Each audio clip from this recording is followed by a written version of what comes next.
नमस्कार दोस्तों, मैं डॉक्टर प्रभात आज आपसे कर्नाटक में के धर्मशाला मंदिर में सनातन धर्म, हिंदू और हिंदू मंदिरों के खिलाफ किए गए एक बहुत बड़े षड्यंत्र का खुलासा करने जा रहा हूं।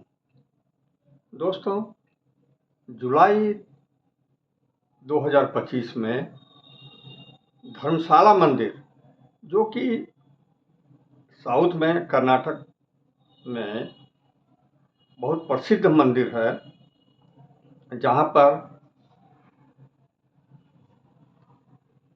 जैसे हमारे यहाँ नॉर्थ इंडिया में बनारस काशी विश्वनाथ मंदिर, बिहार में बैद्यनाथ मंदिर, उसी तरह से साउथ में धर्मशाला मंदिर, जो मंजुनाथ स्वामी के मंदिर के नाम से प्रसिद्ध है, वो काफ़ी प्रसिद्ध है।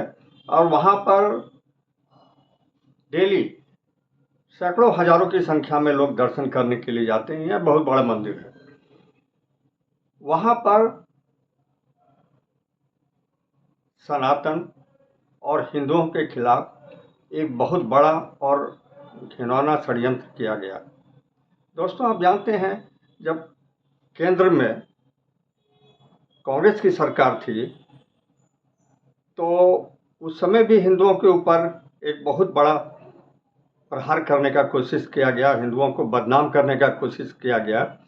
और महाराष्ट्र के नागपुर में हिंदू आतंकवाद की परिकल्पना की गई और हिंदुओं को एक साजिश के तहत बदनाम करने की कोशिश की गई।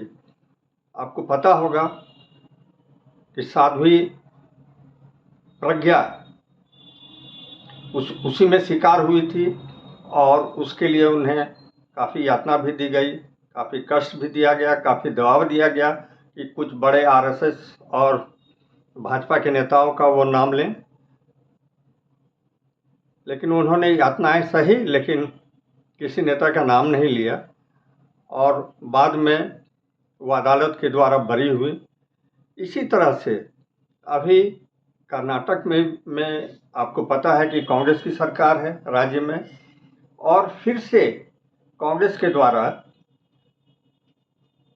या प्रायोजित कह सकते हैं, या फिर ऐसे तत्वों को संरक्षण दिया जा रहा है जो सनातन हिंदू धर्म और हिंदुओं के खिलाफ एक षड्यंत्र करने का प्रयास किया, जो विफल हो गया। इसके बारे में मैं आपसे विस्तार में बात करने जा रहा हूं।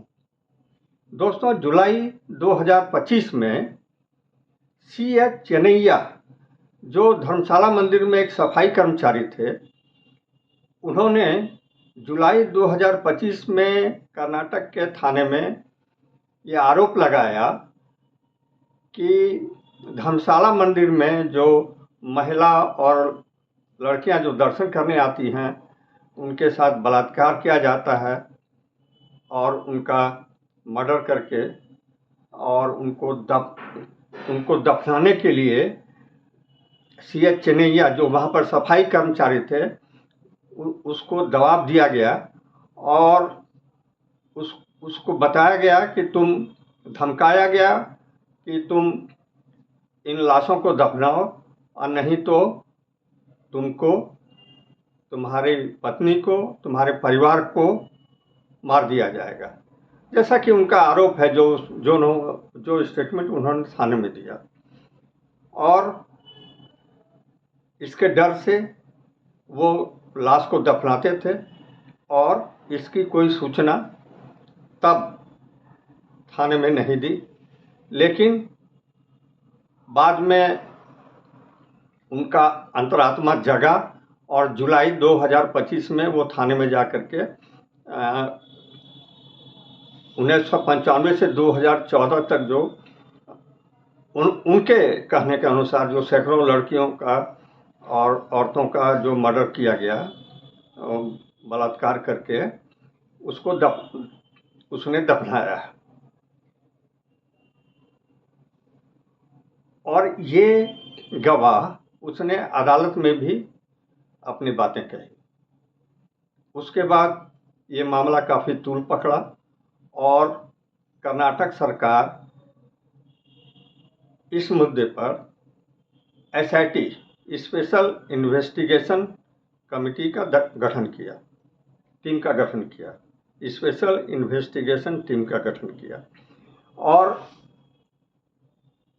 C.H. चन्नैया ने सफाई कर्मी थे, उन्होंने ये भी बताया कि उन लाशों को उन्होंने 13 जगह पर दफनाया है। तो SIT, जैसा कि सफाई कर्मचारी ने बयान दिया, तो उन 13 जगह पर खुदाई की और सारे लाश को खोजने का प्रयास किया, लेकिन चन्नैया सफाई कर्मचारी द्वारा जो सैकड़ों लाशों का दफनाने का जो बयान दिया गया वो बिल्कुल निराधार निकला। उसमें